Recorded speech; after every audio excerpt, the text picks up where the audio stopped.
We go live to the UN headquarters. The plenary session debates on the necessity of ending the blockade imposed by the United States against Cuba. Mr. President, I'm honored to address the General Assembly on behalf of the Association of Southeast Asian Nations, or ASEAN. ASEAN expresses its support for the draft resolution A/79/L6 on the necessity of ending the economic, commercial, and financial embargo imposed by the United States of America against Cuba. ASEAN aligns itself with the statements to be delivered later by Uganda on behalf of the non-aligned movement and by Iraq on behalf of the Group of 77 and China. Mr. President, ASEAN would like to say that the General Assembly has adopted this resolution 31 times by an overwhelming majority since 1992. Each year, nearly all UN member states vote in favor of the resolution. This reflects the international community's strong support for the principles enshrined in the UN Charter, namely sovereign equality, non-interference, non-intervention, and the settlement of disputes by peaceful means to preserve international peace and security and justice. ASEAN too supports this resolution. ASEAN has consistently called on the United States to lift its unilateral economic, commercial, and financial embargo against Cuba. ASEAN believes that differences between states should be resolved through dialogue and engagement rather than confrontation, isolation, or unilateral actions.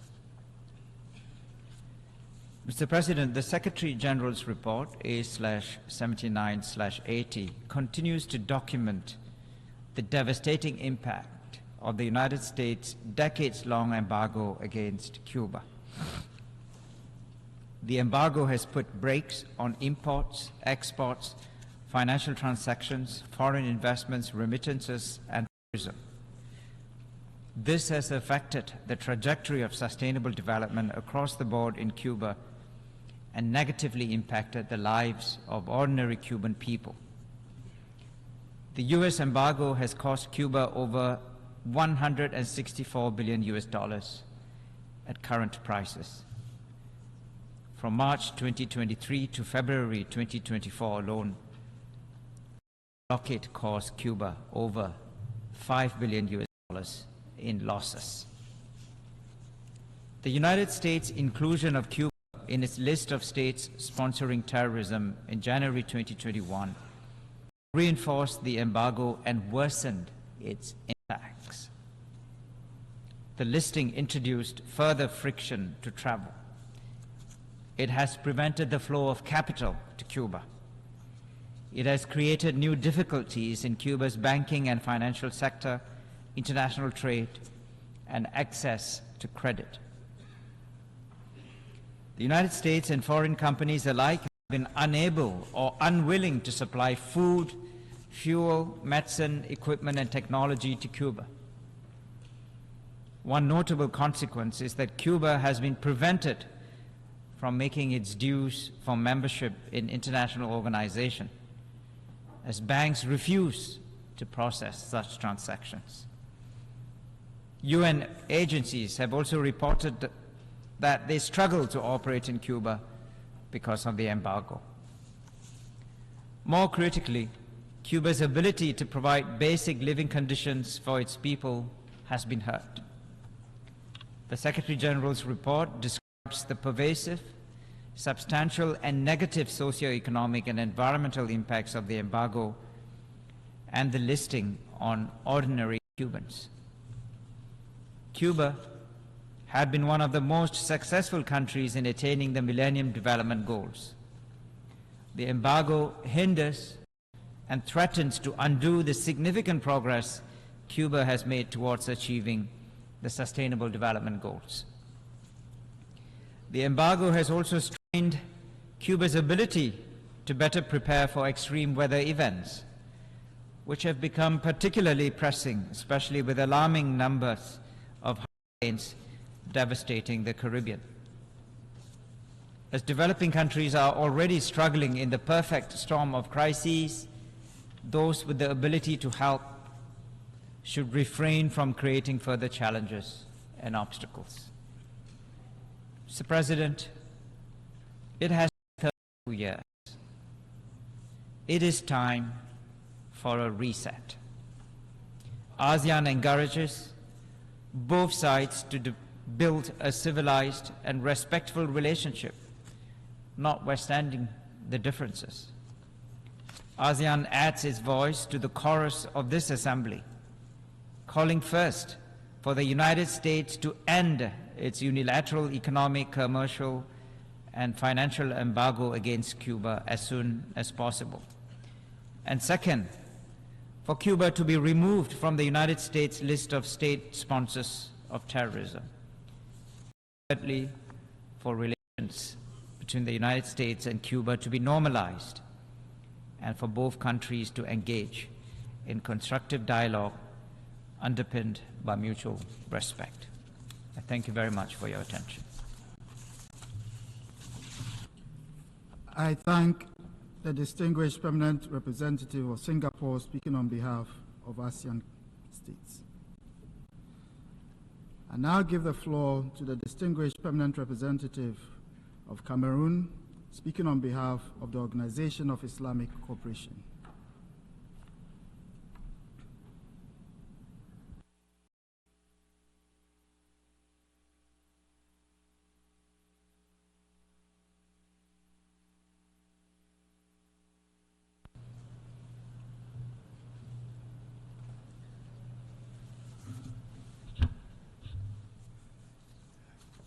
Mr. Chairman, I have the honor to deliver this statement on draft resolution A/79L6 entitled Necessity of Ending the Economic, Commercial, and Financial Embargo imposed by the United States of America against Cuba, on behalf of the member belonging to the Organization of Islamic Cooperation. Mr. Chairman, it is highly unfortunate that the economic, commercial, and financial embargo against the Republic of Cuba remains in force after 6 decades, notwithstanding the adverse effects of these measures on the socio-economic well-being of the people of Cuba. The present state of affairs is also contrary to the spirit and letter of the past resolution adopted by our Assembly in support of an immediate end to the series of measures imposed on Cuba. On its part, the OIC group had always supported the collective demand of this this august assembly for an unequivocal and of the various types of embargo imposed on Cuba by the United States of America.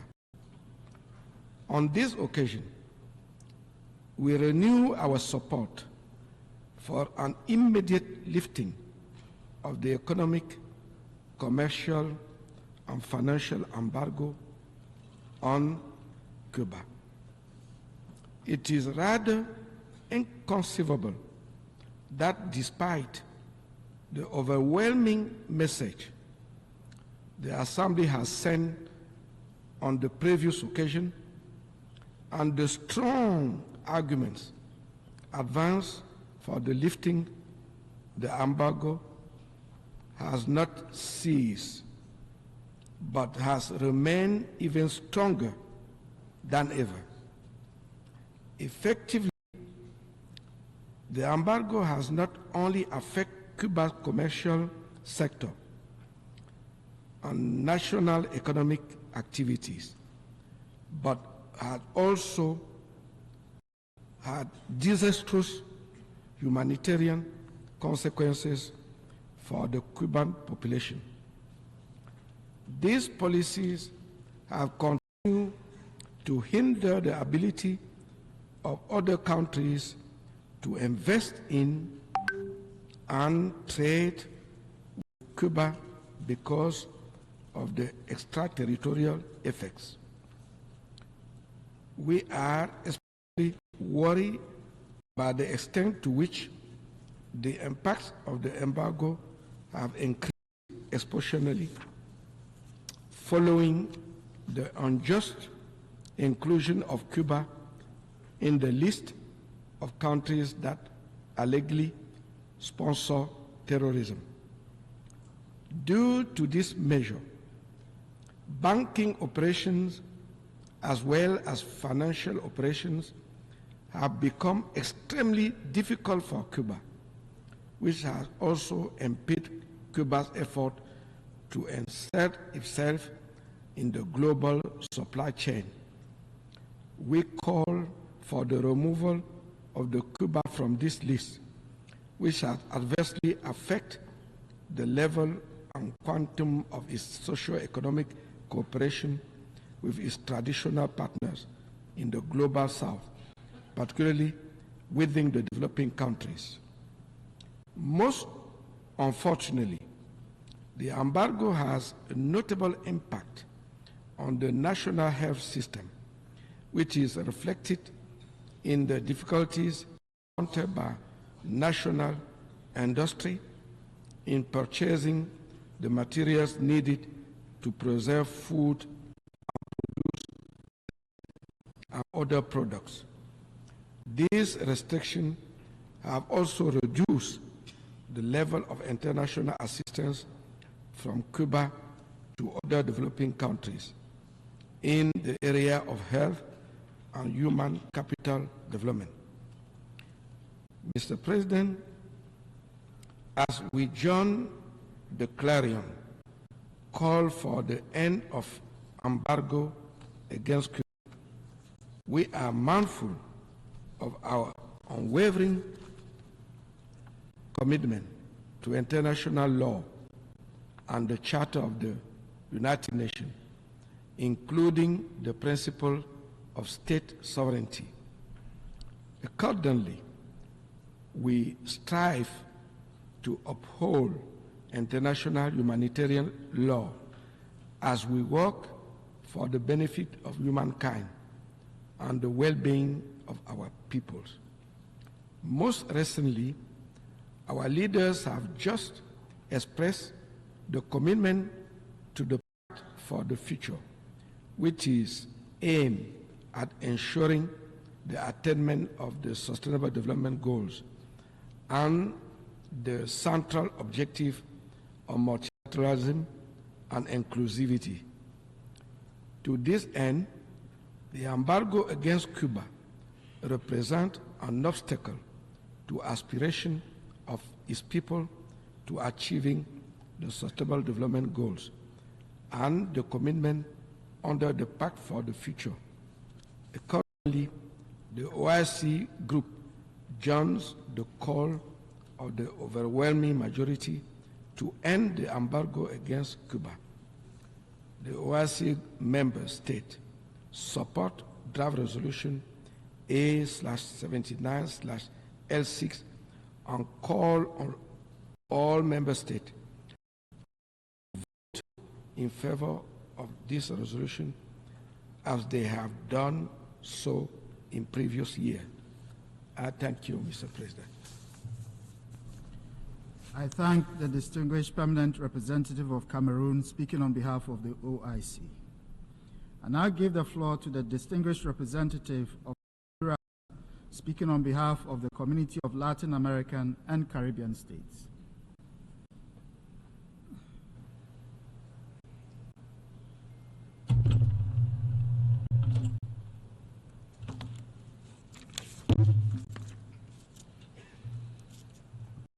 Diaz. Good morning, Mr. President. It's an honor to speak at this meeting on behalf of the members of the Community of Latin American and Caribbean States, CELAC, of which Honduras has the temporary chairmanship. And I welcome the Foreign Affairs Minister of Cuba and his delegation. Mr. President, CELAC members welcome the measures adopted in 2015 and 2016 by Cuba and the United States of America to commence the process of normalizing their diplomatic relations. This began a new chapter in the history of peace and coexistence among the nations of the Americas. However, we regret that the embargo remains a reality for the Cuban people, and for CELAC, this continues to be the main obstacle to normal development in Cuba. The report of the Secretary General, A79/80, confirms the cost of the policy for Cuba, as it does substantial and unjustifiable harm to the well-being of the Cuban people and is contrary to the desire for peace of the peoples of Latin America and the Caribbean, as set out in the proclamation of Latin America and the Caribbean as a zone of peace. The economic, commercial and financial embargo on Cuba is contrary to the letter, spirit, purposes and principles of the Charter of the United Nations and of international law. CELAC member states reiterate their firm rejection of the application of laws and measures that are contrary to international law, such as the Helms-Burton Act, including their extraterritorial effects, and increasing persecution of Cuba's international financial transactions, which runs counter to the political desires of the international community. The member states of CELAC are also opposed to the unjust inclusion of Cuba on the list of state sponsors of terrorism, which, in addition to being unsubstantiated, has increased the chilling effect of embargo-related restrictions and worsened Cuba's chances of establishing commercial and financial relations with international partners. The member states of CELAC would like to underscore the special declaration on the necessity of ending the economic, commercial and financial embargo imposed by the United States against Cuba, adopted at the 8th Summit of Heads of State and Government of the Community of Latin American and Caribbean States, held in St. Vincent and the Grenadines on the 1st of March 2024. In it, members of CELAC requested that the government of the United States abide by these successive resolutions of the General Assembly and, in response to repeated calls from the international community, put an end to the economic, commercial and financial embargo against Cuba. Furthermore, CELAC member states reiterate their deep concerns about the tightening of the policy and its rejection of the extraterritorial dimension of the embargo, which has had a severe impact on Cuba's international financial transactions and the welfare of the Cuban people. Mr. President, the Charter of the United Nations sets out rights, obligations and principles that have become part of the legal heritage of humankind, as well as of international law. They should not be violated or undermined by any member. Member states should modify their national and international actions in line with the rights, obligations and principles set out in our Charter. Mr. President, the Community of Latin American and Caribbean States strongly supports the adoption of Draft Resolution A/79/L6, entitled Necessity of Ending the Economic, Commercial and Financial Embargo Imposed by the United States of America against Cuba. We underscore the inconsistency of applying unilateral coercive measures that are not supported by international law or by the letter, spirit, purposes or principles of the Charter of the United Nations. In conclusion, Mr. President, we reiterate our call on the United States of America to respond to the appeal by the countries of Latin America and the Caribbean and every region of the world and its own people to put an end once and for all to the unjust embargo imposed on Cuba. Thank you. I thank the distinguished representative of Honduras for his statement on behalf of CELAC. And I'll give the floor to the distinguished permanent representative of Eritrea, speaking on behalf of the group of friends in defense of the Charter of the United Nations.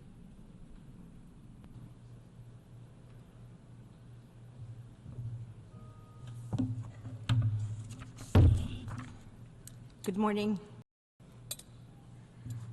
Mr. President, the state of Eritrea has the honor to take the floor on behalf of the group of friends in defense of the Charter of the United Nations. The unjust and abusive blockade against Cuba constitutes, without a doubt, one of the most serious, prolonged, systematic violations of international law and the Charter of the United Nations. It goes not only against the purposes and principles of this organization, but also against international human rights law, as the blockade is a form of collective punishment on the Cuban population. The General Assembly of the United Nations has demanded consistently and overwhelmingly during the past 3 decades the end of the blockade against Cuba. However, the effects of this policy on the Cuban people have just been strengthened and in recent years to decimate the Cuban Revolution. More than 30 resolutions approved by this assembly have not been enough for the removal of the blockade. The message has been clear throughout these 3 decades. The Cuban people have the right to build their own future free from any kind of interferences or pressures. Every day the blockade continues to exist represents a shame on the moral authority of this organization, a shame on the purposes and principles of the UN Charter, and a shame on multilateralism itself. The blockade against Cuba, in addition to being morally and politically unacceptable by a small, peaceful, and supportive country by means of extreme pressures, transgresses the very foundations of this organization. Article 1 of the UN Charter states as one of its purposes, and I quote, to develop friendly relations among nations based on respect for the principle of equal rights and self-determination of peoples. However, the blockade not only violates the rights of Cubans to conduct their affairs in a sovereign manner without interference, but also restricts other states of the world from freely developing their commercial ties with Cuba. Any nation in the world, rich or poor, is exposed to reprisals by the US authorities if it maintains economic relations with Cuba. This punitive and extraterritorial nature of the blockade has been reinforced as never before after the full application of Title III of the Helms-Burton Act in May 2019, which has opened up the possibility of filing lawsuits in US courts against international companies operating with properties nationalized by the Cuban state. Being a fundamental piece in the declared purpose of successive governments of the United States of America to undermine the social project of the Cuban Revolution, the blockade threatens the political independence of Cuba, which is contrary to what is advocated in Article 2 of the UN Charter on Relations among members of this organization.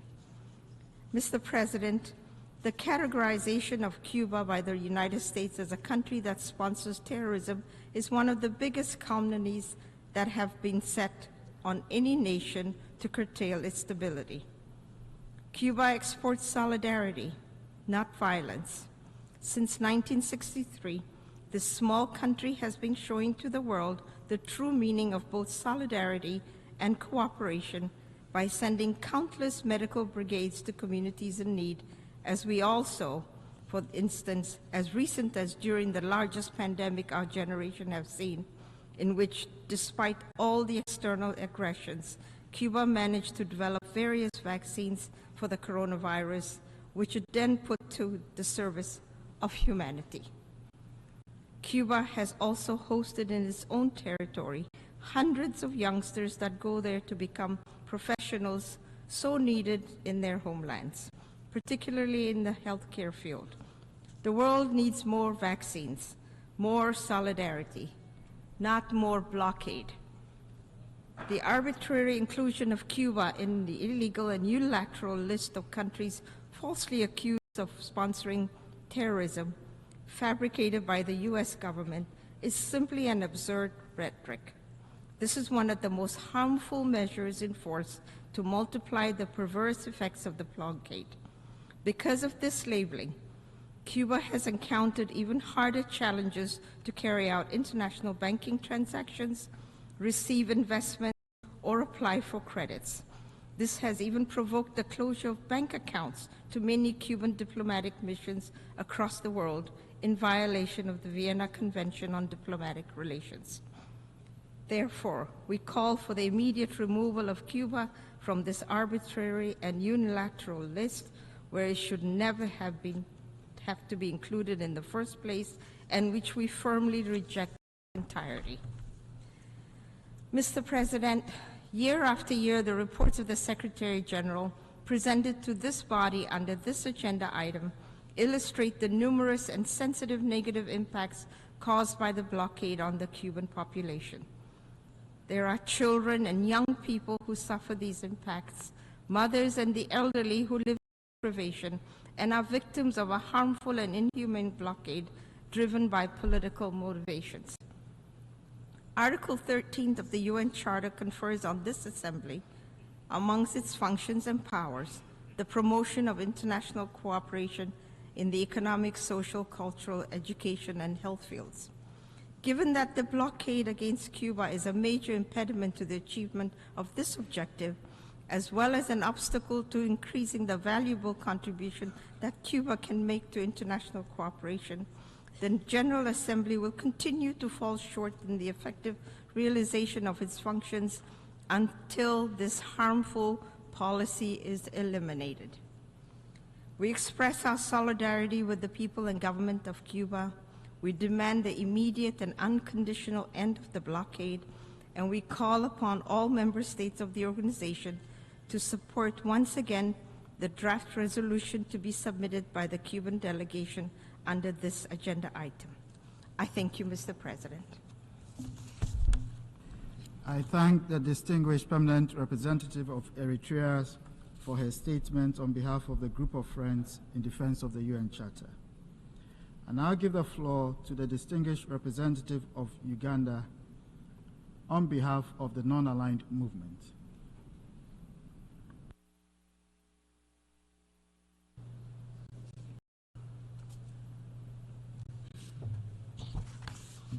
Mr. President, I have the honor to speak on behalf of 121 member states of the non-aligned movement. The General Assembly has expressed its overwhelming support for and solidarity of the people and government of Cuba through its principled position in favor of the resolution calling for the lifting of the embargo imposed against this sovereign country by the United States of America. At the 78th session of the General Assembly, most of the member states of this organization voted in favor of Resolution A/RES/78/7. In this regard, the non-aligned movement raises once again its strongest opposition to the promulgation and imposition of unilateral coercive measures that are not authorized by relevant organs of the United Nations and that are inconsistent with the principles of international law or the Charter of the United Nations, given their extraterritorial implications and legal character. These measures contravene the basic principles of the multilateral trading system and are used as tools of political, economic, and financial pressure against states, in particular, developing countries. The non-aligned movement has repeatedly emphasized its call on the government of the United States of America to put an end to the unilateral economic, commercial, and financial embargo that it has illegally maintained against Cuba for more than 6 decades now.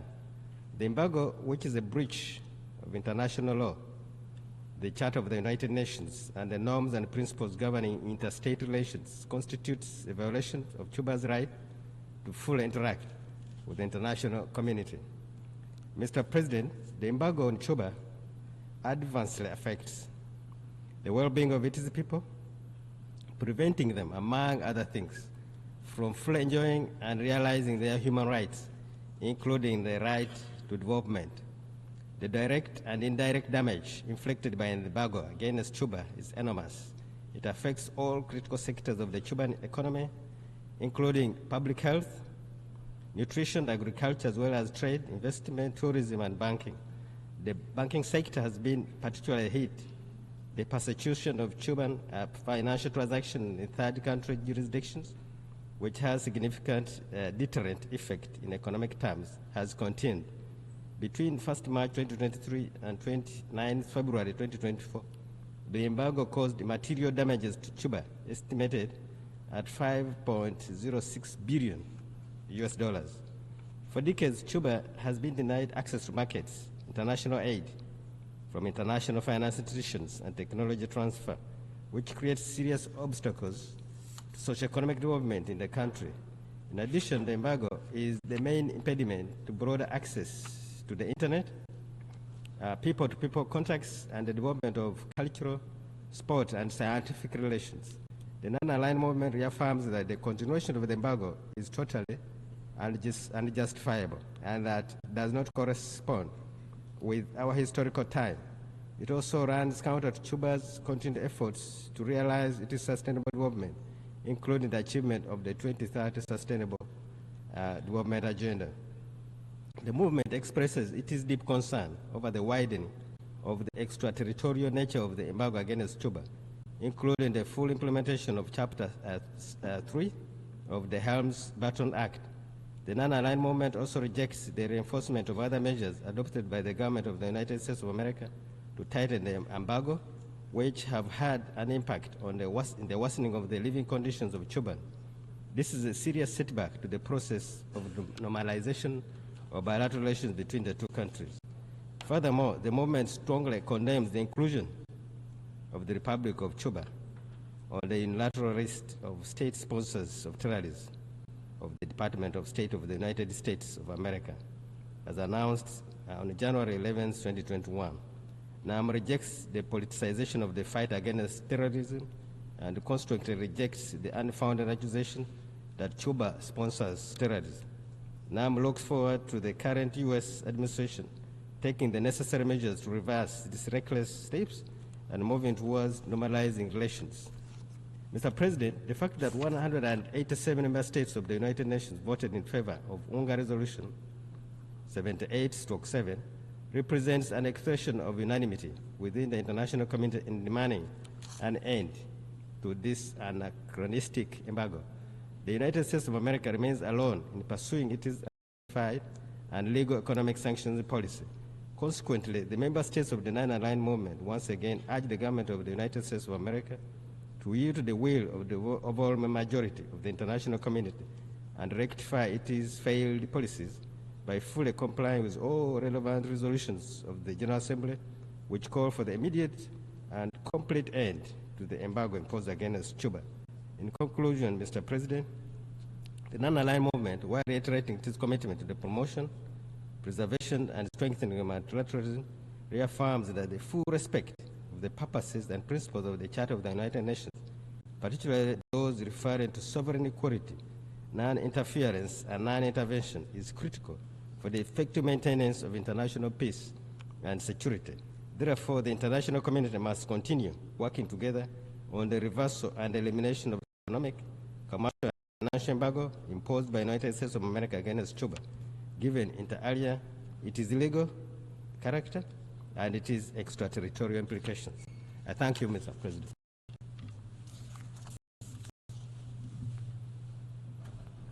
I thank the distinguished representative of Uganda for his statement on behalf of NAM. I now give the floor to the distinguished representative of Iraq on behalf of the Group of 77 and China.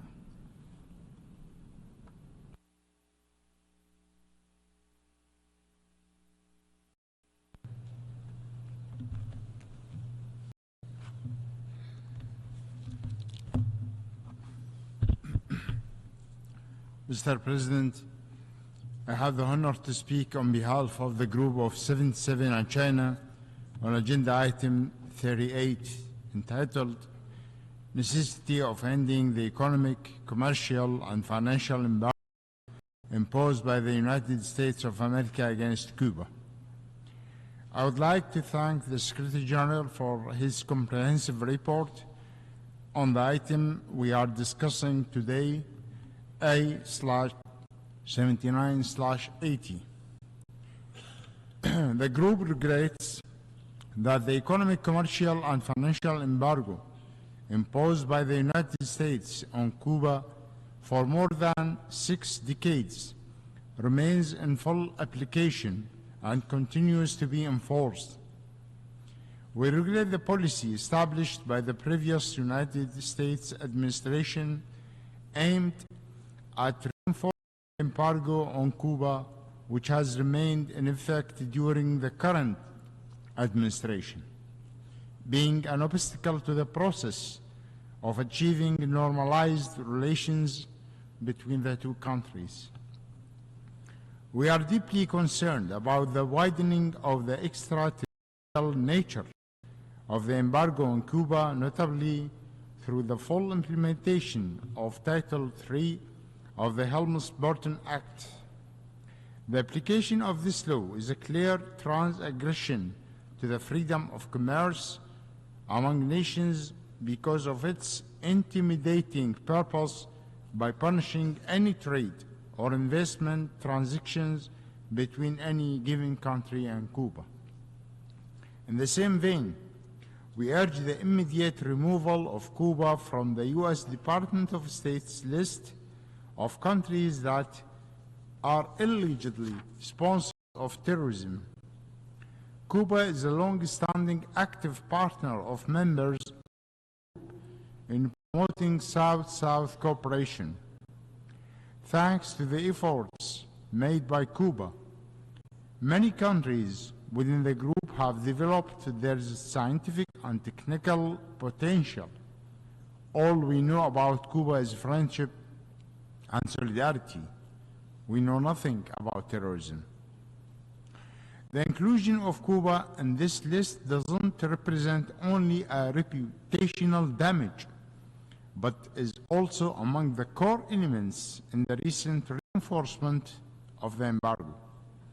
Because of this categorization, it has been extremely difficult for Cuba to engage in international banking operations, regardless of whether it is the case of state, private companies, or private entrepreneurs, which set extremely harmful conditions for the development and well-being of the Cuban population. The Group of 77 and China reaffirms its commitment to the purpose, principles, and spirit of the Charter of the United Nations, particularly regarding the sovereign equality of states, non-intervention and non-interference in states' internal affairs, and freedom of international trade and navigation. We believe that it is the duty and responsibility of every member state to strictly comply with those principles, and that any policy and action that disregards them. In this case, unilateral economic, commercial, and financial sanctions against Cuba should be immediately repealed. The Group of 77 and China is deeply concerned about the debilitating impact that the United States embargo for more than 60 years has had on Cuba and its people. The direct and indirect damage that the embargo has inflicted on Cuba is enormous. It affects all the critical sectors of the Cuban economy, including public health, nutrition, and agriculture, as well as trade, investment, tourism, and banking. The prosecution of Cuba financial transactions in third country jurisdictions which has had a significant deterrent effect in economic terms, has continued. The limited foreign investment and difficulty of access to development credits translate directly into economic hardship and humanitarian suffering for the people of Cuba. As a result of these unilateral measures, it will be impossible for Cuba to successfully embark on the path towards sustainable development envisaged in the 2030 Agenda for Sustainable Development, to which all member states have pledged support. Cuba has extensively and consistently contributed to the international community for many decades. Its assistance to other countries has been a great example of South-South cooperation. We, the members of the Group of 77 and China, reiterate our support to draft resolution A/79/L6, as well as our call for an end to the United States economic, commercial, and financial embargo on Cuba. The urgency and necessity of lifting the blockade is over clear, especially considering that this is the 32nd occasion on which the General Assembly will adopt a resolution to call for its end. We therefore appeal to the international community to step up its efforts, calling for the elimination of the embargo, not just to improve Cuba's prospects, but also to help all members of the global community in their quest to fully realize their economic and social development. I thank you. I thank the distinguished representative of Iraq for his statement on behalf of the Group of 77 in China. I now give the floor to the distinguished permanent representative of Chad, speaking on behalf of the African Group.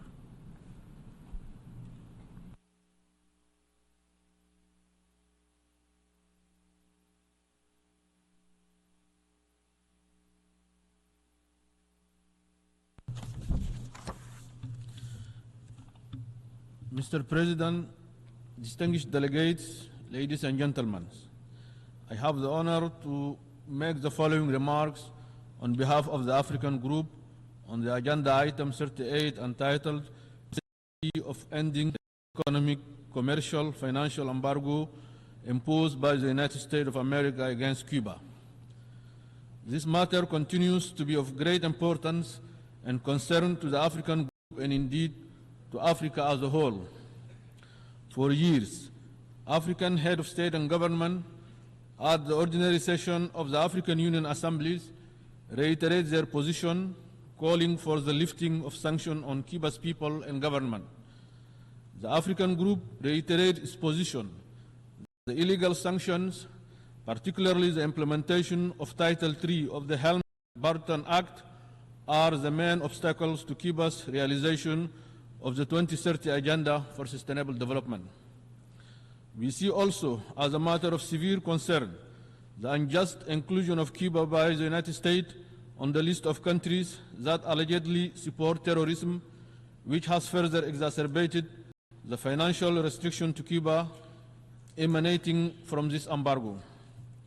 We therefore call for the removal of Cuba from this list. As Africa has consistently been concerned about Cuba's dilemma because of the importance it attaches to the achievement of the goal of the 2030 Agenda as a responsible member of the international community.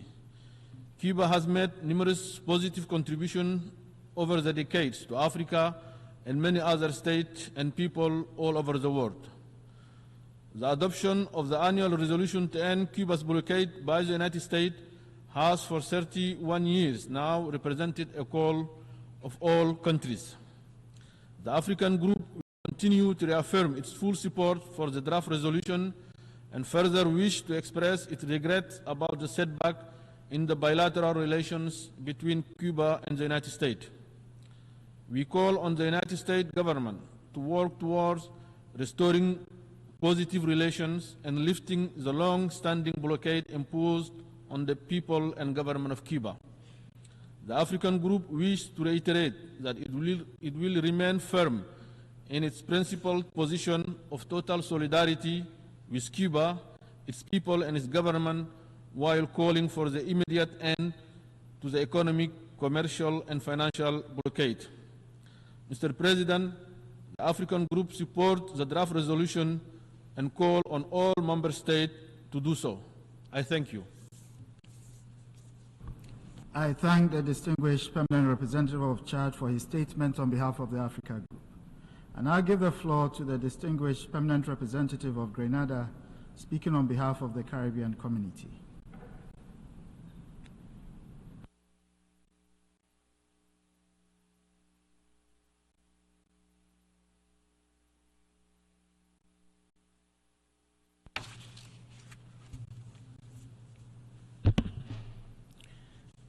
Thank you, Mr. President, for giving me the floor. Mr. President, I have the honor to deliver the statement on behalf of the 14 member states of the Caribbean community, CARICOM. Mr. President, every year the membership of the United Nations, through its support for the resolution entitled Necessity of Ending the Economic, Commercial and Financial Embargo Imposed by the United States of America against Cuba, calls for the removal of illegal measures that have yet to find any legitimate justification. The unilateral imposition of these extraterritorial measures not only undermines the principles of multilateralism, but also violate international law. Within this vein, Mr. President, we reiterate that the principles set forth in the Charter of the United Nations, namely sovereignty, non-interference, non-intervention, and the maintenance of friendly relations among states, remain pillars of our civilized society and must be applied, upheld, and adhered to equally by every member state. Mr. President, CARICOM remains deeply concerned about the continued application of these measures. The debilitating consequences continue to unjustly burden the everyday lives of the Cuban people and impede socio-economic development of the nation. The recent collapse, Mr. President, of Cuba's national grid is symbolic of the severe limitations that persist as a result of the embargo, including restricted access to fuel imports, which has placed immense strain on Cuba to maintain its power grid. Mr. President, membership in these United Nations signifies that states agree to uphold the Charter of the United Nations. This commitment indicates a critical understanding that we will defer to the principles contained within the Charter to guide our actions on the global stage and define our relations within states. This is how we safeguard effective multilateralism, friendly relations, and peaceful coexistence. No single state has the authority to circumvent these principles or exploit them for national ambitions, particularly when such actions are in violation of international law and a variance with the will of the international community. Within this context, Mr. President, CARICOM echoes the calls of the international community for states that have and continue to apply laws and measures that violate the Charter of the United Nations and international law to take the steps necessary to repeal or invalidate them as soon as possible in accordance with their legal regime. We further repeat, Mr. President, our call for Cuba to be removed from the U.S. Department of State's list of countries deemed to be state sponsors of terrorism. This designation not only isolates Cuba on the global stage, but directly undermines the principle of leaving no one behind, a fundamental feature to the 2030 Agenda for Sustainable Development and its Sustainable Development Goals. We therefore urge, Mr. President, the United States to heed the calls of the international community in line with obligations under international law, including the Charter of the United Nations, and take the steps necessary towards restoring trust and rebuilding friendly relations for the shared interests of a peaceful Caribbean and strengthened multilateralism. To this end, we further call for the resumption of the normalization of relations with Cuba. CARICOM continues to stand in solidarity with Cuba and its people. We remain committed to defending the purposes and the principles contained within the Charter of the United Nations and to fostering a global environment rooted in mutual respect and cooperation. Mr. President, I would like to now make the following remarks in national capacity. Grenada remains deeply troubled that Cuba continues to experience severe economic hardships due to the imposition of the 60-plus year economic, commercial, and financial blockade, which remains in place and continues to serve no constructive purpose. In that regard, Mr. President, this General Assembly every year considers this agenda item and particular resolution before us entitled Necessity of Ending the Economic, Commercial, and Financial Embargo Imposed by the United States of America against Cuba. And every year, Mr. President, this General Assembly, by an overwhelming majority, adopts this resolution within these hallowed halls. An action to us, Mr. President, that signals a strong repudiation and condemnation of this ongoing blockade imposed on Cuba. Further to, Mr. President, Grenada, as an independent member and sovereign state, with the strong conviction of the sovereign equality of states, reiterates the recognition of the sovereign equality of states and its adherence to the principles of the United Nations and urges all member states to do the same.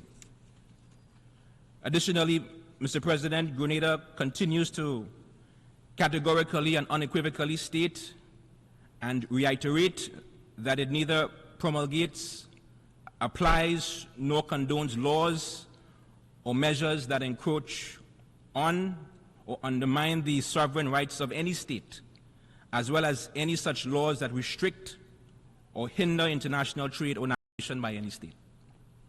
It is in this context, Mr. President, that Grenada reiterates its call for the complete removal of the economic, commercial, and financial embargo unilaterally imposed by Cuba by the United States of America. Grenada, like many states, Mr. President, has shared a long-standing, warm, close, and profoundly deep friendship with Cuba. And it is the unarguably selfless, material, and intangible contributions made by Cuba that Grenada believes has added tremendous value to the Caribbean community, added value to the other countries of the Latin American region, and added value to other member states of the wider international community. Further to, Mr. President, it is almost unimaginable to think of such fields as culture and sports, health and medicine, humanitarian interventions across the globe, to name just but a few, where and without the invaluable expertise and contributions and inputs made over generations by Cuba, it would be difficult to see how the world would simply not be a better place. It is against this background, Mr. President, and recognizing that the current blockade in particular has done nothing than to suffocate and impede what could otherwise be the tremendous economic and socio-economic advancement of the Cuban people. Instead, Mr. President, what we have seen through this 6-decade-long blockade has been continued hardship for the Cuban people and its effect has only served to be only counterproductive to the goal of human development, not to mention the continued violation of the sovereign rights of Cuba and its people in direct contravention of the principle of non-interference in the internal affairs of states. Consequently, Mr. President, Grenada will continue to support the General Assembly's resolution that is before us, A/79/L6. We will also further encourage any states who may have or continue to apply such laws and measures that might reinforce such hardships as created by the economic, commercial, and financial embargo imposed by the United States against Cuba to take the steps necessary to repeal or invalidate them as soon as possible in accordance with their legal regimes. In closing, Mr. President, Grenada will continue to join the international community in fully encouraging, supporting, and promoting all necessary actions that will lead to a decisive resolution that brings to an end the economic, commercial, and financial blockade against Cuba. Mr. President, Excellencies, Grenada stands with Cuba. I thank you, Mr. President. I thank the distinguished permanent representative of Grenada for his statement on behalf of CARICOM and in their national capacity.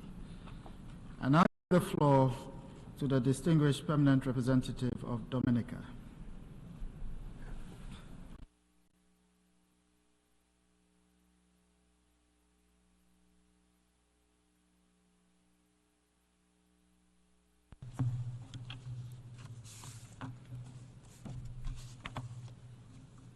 Mr. President, I have the honor to deliver this statement on behalf of the government of the Commonwealth of Dominica.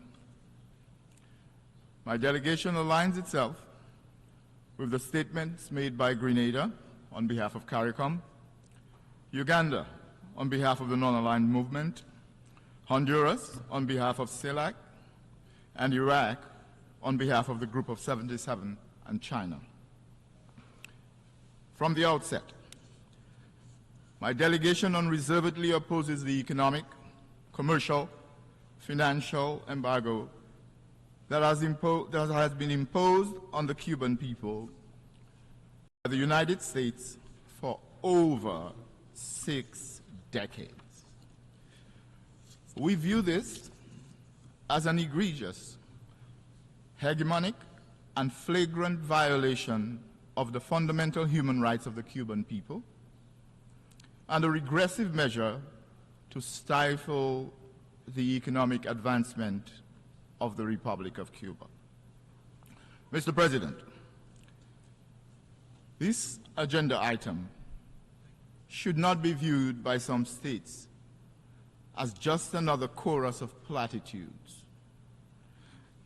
As an overwhelming majority of states have consistently and vociferously condemn this embargo and call for an immediate cessation of this grave travesty. This unilateral coercive measure and unjustified action is contrary to international law and the fundamental principles of the UN Charter. Further, it represents the most severe and protracted system ever applied against any country, and continues to be the main obstacle towards the development of all the potentialities of the Cuban economy. Mr. President, the recent failure of Cuba's power grid, which resulted in the nationwide power outage, illustrates this fact. The main cause is the fuel shortage, which underscores the brutal impact of this economic and financial embargo. My delegation therefore strongly urges the few states who continue to support these sanctions to heed the call of the overwhelming majority of us gathered here and lift this archaic embargo, and let us support the full integration of the Cuban people into the global financial and trading systems. Mr. President, My delegation is mindful of the views raised by the United Nations Human Rights Council Special Rapporteur of the negative impact this embargo has on the enjoyment of the human rights of the Cuban people, including right to health, right to proper sanitation, right to decent work, among others. Throughout the period, numerous banks have suspended their operations with Cuba, including transfers for the purchase of food and medicines, fuel, and goods for the population. The prohibition on regular trade and on importing from third countries goods containing more than 10% U.S. components has not been modified. The unilateral and arbitrary list of restricted Cuban entities and the list of prohibited lodgings also continue to be enforced, as well as the inclusion of Cuba in the list of state sponsors of terrorism. My delegation, therefore, calls for the immediate removal of Cuba from this list of countries that are considered to be sponsors of terrorism. And we ask instead to redirect our efforts to combating the real threats to global peace and security in our region. Mr. President, for decades, Cuba has been training medical doctors, nurses, engineers, and other professionals, as well as providing technical assistance to developing countries as part of its South-South cooperation. Additionally, Cuba continues to add its voice in the fight against terrorism and drug trafficking in the Caribbean and the rest of the world. This resolution has historically received more than two-thirds support of the member states of the United Nations, which symbolizes a clear and distinctive recognition for the need to end the blockade. The government of Dominica will continue to embrace the government and the people of Cuba as a fellow member of the United Nations and a sister nation of the Caribbean. Our diplomatic relations have provided a platform for strengthening cultural and political ties with some key areas of solidarity, including education and health services. The government of Dominica further views the application of Title III of the Helms-Burton Act as a serious concern resulting in negative consequences, and therefore reiterates the call for the end to the economic, commercial, and financial embargo imposed by the United States of America against Cuba. We call for a greater sense of diplomatic intercourse to prevail as a key strategy for resolving outstanding issues between members of the international community. I thank you. I thank the distinguished permanent representative of Dominica for his statement. I now give the floor to the distinguished permanent representative of the Russian Federation.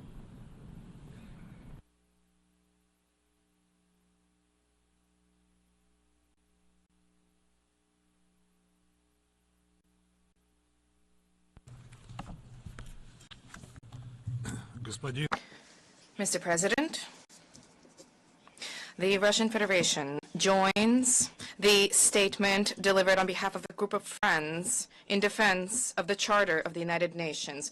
We thank the United Nations Secretary General for the comprehensive report on this agenda item.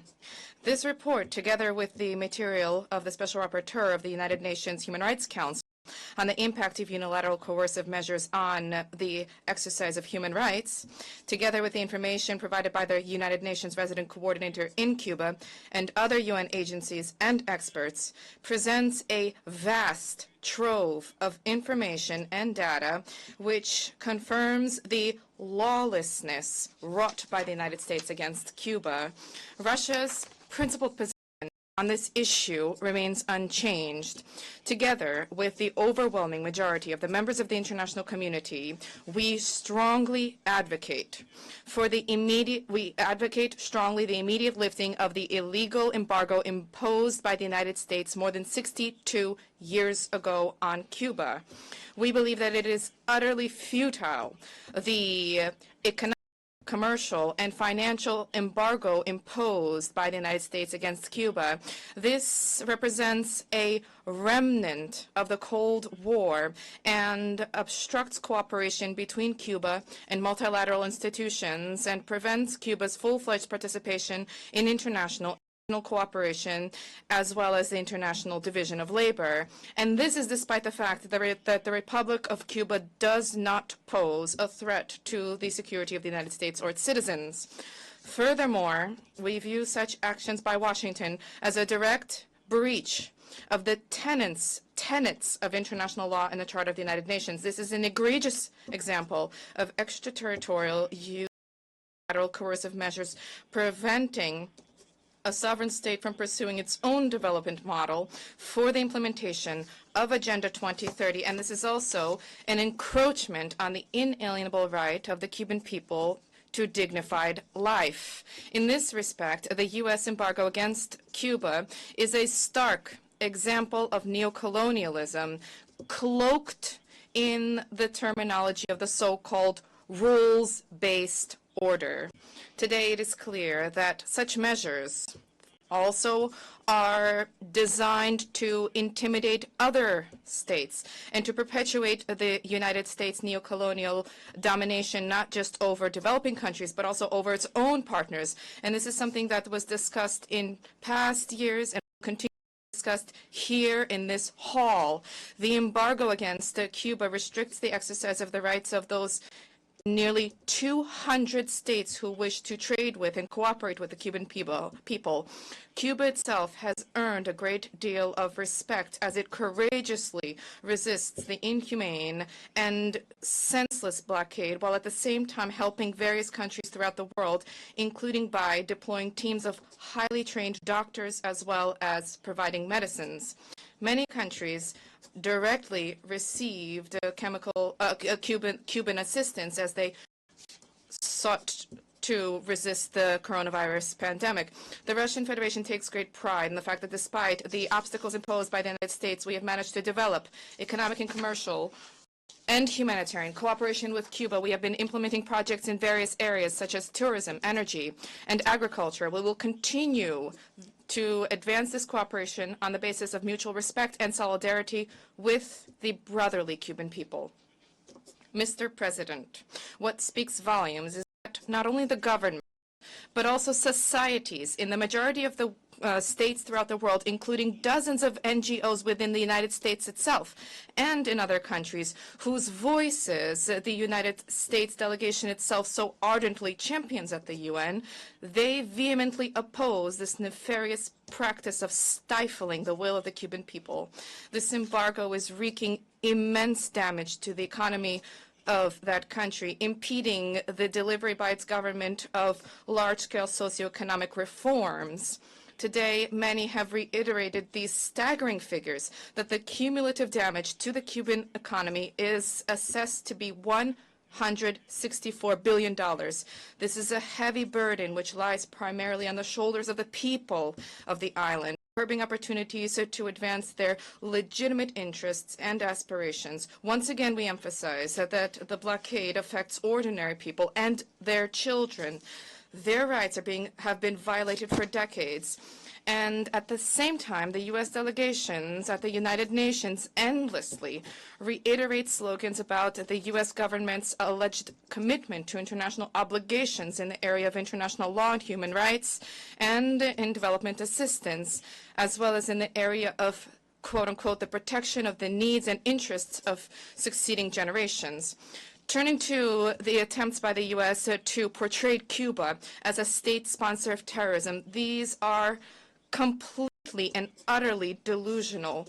This step by the government of the United States has nothing to do whatsoever with international efforts to counter terrorism or its sponsors. This is merely a reflection of the United States' politically motivated cynicism, the perpetuation of the unlawful, inhumane embargo against the island of freedom. Cuba has been conscientiously fulfilling its international obligations. It has been helping to find political solutions. It has been advocating for the maintenance of peace and security. We believe that a definitive end to the embargo will benefit the peoples both of Cuba and those of the United States, and will, on the whole, help to improve international relations at the regional and global levels.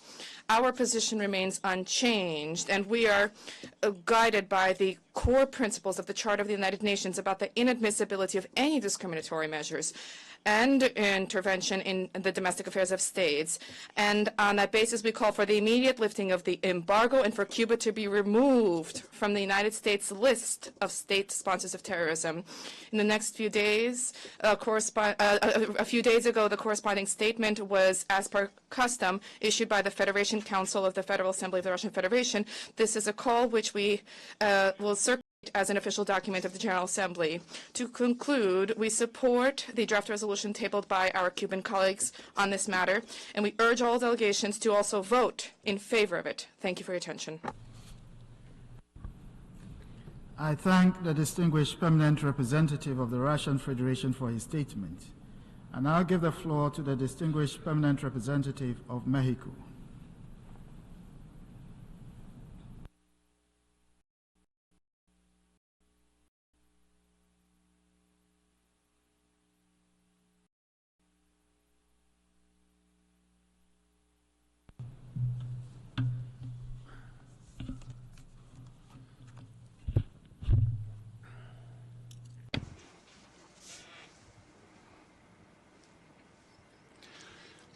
Mr. President, Excellencies, Foreign Minister of Cuba, Mr. Bruno Dominguez. Today, I'm taking the floor to state that Mexico categorically condemns the economic, commercial, and financial embargo that has been imposed for more than 6 decades against Cuba, because it is contrary to international law and it is not in line with the values on which peaceful coexistence between the peoples of the Americas and the Caribbean is based. Mexico believes that the restriction on exports, the elimination of certain trade benefits, the hindering of the delivery of humanitarian assistance, and the obstacles placed in the way of obtaining credit from international financial institutions are all of them measures which are unjustifiable and unjust and must be suspended. Only in this way can we help to take a decisive step towards the consolidation of a more prosperous and competitive hemisphere, but above all, that is more just and peaceful, made up of sovereign nations. As was stated by the President of Mexico, Claudia Sheinbaum, and Foreign Minister Juan Ramón de la Fuente, the relationship with Latin America and the Caribbean is a priority for my government. That is why we have worked very hard to strengthen processes of integration, to ensure a broad dialogue and cooperation with countries of our region. Mexico reiterates that when it comes to relations between sovereign nations, any unilateral measure that is designed as a way of applying political pressure from the outside in order to bring about change in the internal affairs of another state contravenes the principles of the United Nations Charter and is an assault on peace between peoples. We firmly believe that there should not be unilateral sanctions of any kind. And once again, we express our firm support for Cuba, a country with which Mexico will continue to work in order to overcome the joint challenges that we face, and do this through cooperation, dialogue, and regional integration, as we proved in recent days by offering all of the help that we could to Cuba after the electric crisis, the grid crisis that turned out the lights on the island for several days. Latin America and the Caribbean is a diverse region, but with a spirit of unity that should be strengthened and not weakened by unilateral policies. Therefore, once again, we call upon the government of the United States to put an end to the embargo without further delay. What has been repeatedly seen is that what does not achieve its goals should be abandoned. The time has come to open up a new chapter and enable Cuba to fully participate in the global community without the restrictions imposed by this unjust and inhumane embargo. Thank you very much. I thank the distinguished permanent representative of Mexico for his statement.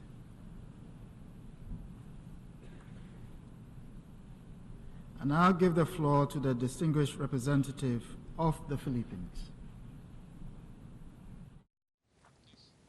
We will listen to some of the statements at the UN headquarters during the plenary session as they are debating on the necessity to remove the U.S. blockade against Cuba and all the impact that this policy has had on the Cuban people in its development. We're going to stay pending on the UN as we will be returning later to continue listening to different statements provided by the different representatives.